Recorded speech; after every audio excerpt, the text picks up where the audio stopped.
जय श्री कृष्ण दोस्तों, राधे राधे। क्या आप जानते हैं भगवान श्री कृष्ण टेढ़े क्यों हैं? एक बार वृंदावन के एक साधु राधे कृष्ण का जप कर रहे थे। तभी एक अधार्मिक व्यक्ति वहां आया और बोला, अरे भाई, क्यों राधा कृष्ण का नाम जप रहे हो? क्यों इस टेढ़े बांके का नाम लेते हो? यह सुनकर वृंदावन के साधु को बहुत गुस्सा आया।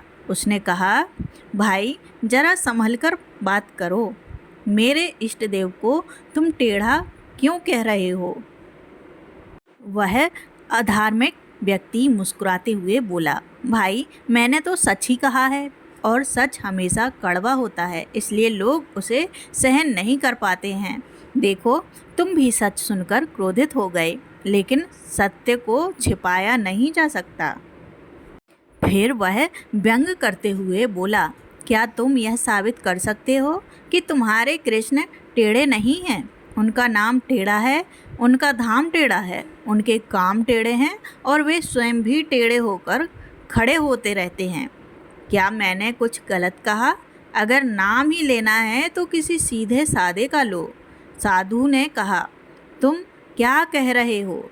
भगवान श्री कृष्ण का नाम टेढ़ा, धाम टेढ़ा और कर्म भी टेढ़े? वह व्यक्ति बोला, हाँ बिल्कुल सही कहा मैंने। तुम एक कागज और कलम लो और कृष्ण नाम लिखो। साधु ने कृष्ण लिख दिया। वह व्यक्ति बोला, देखो यह नाम सीधा है या टेढ़ा? साधु ने देखा और कहा, हाँ यह टेढ़ा है। फिर वह बोला, अब वृंदावन लिखो। साधु ने वृंदावन लिखा। अधार्मिक व्यक्ति बोला, यह भी टेढ़ा है।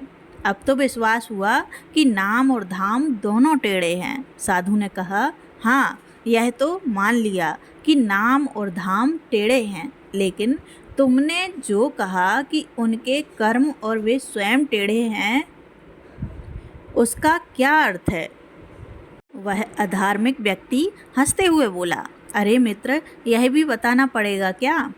उनके कर्म देखो, माखन चोरी करना, गोपियों के वस्त्र चुराना, उनके मन को चुराकर छिप जाना, क्या ये सीधे व्यक्ति के कार्य हैं? और आज तक किसी ने कृष्ण को सीधा खड़ा होते देखा है? बताओ।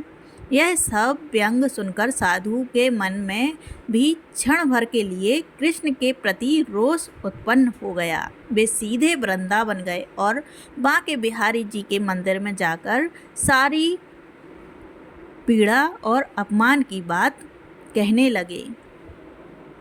भगवान बांके बिहारी अपने भक्त की बातें सुनते रहे और मंद मंद मुस्कुराते रहे।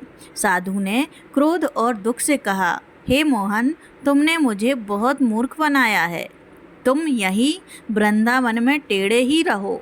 यह कहकर वह बहुत दुखी होकर बैठ गया। फिर वह बोला, तुम्हारा नाम टेढ़ा है, तुम्हारा धाम टेढ़ा है, तुम्हारे काम टेढ़े और तुम स्वयं भी टेढ़े होकर खड़े रहते हो। किसी ने तुम्हें सीधा खड़ा होते नहीं देखा।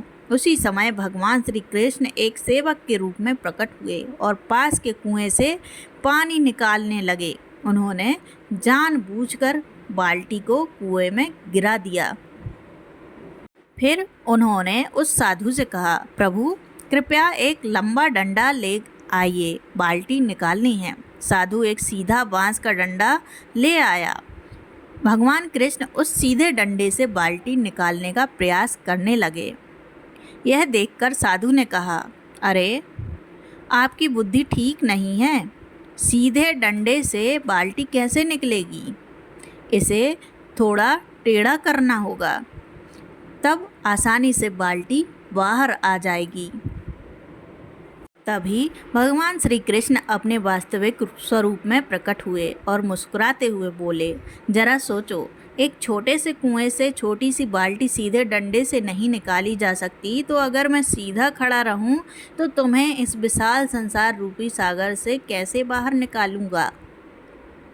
फिर उन्होंने आगे कहा, आजकल लोग इतने गहरे पापों में डूबे हुए हैं कि उन्हें इस भवसागर से निकालने के लिए मेरा टेढ़ा होना ही आवश्यक है, इसलिए मैं टेढ़े रूप में खड़ा रहता हूँ। यह सुनकर साधु को अपनी गलती का एहसास हुआ।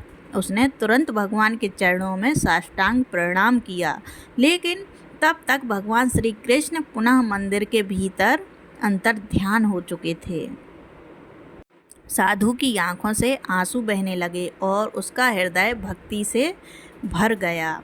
हरे कृष्णा कृष्ण कृष्ण हरे हरे। तो दोस्तों, आपको यह वीडियो कैसी लगी कृपया कमेंट करके ज़रूर बताएं। वीडियो पसंद आया हो तो चैनल को लाइक करें और सब्सक्राइब करना ना भूलें। धन्यवाद। जय श्री कृष्ण। राधे राधे।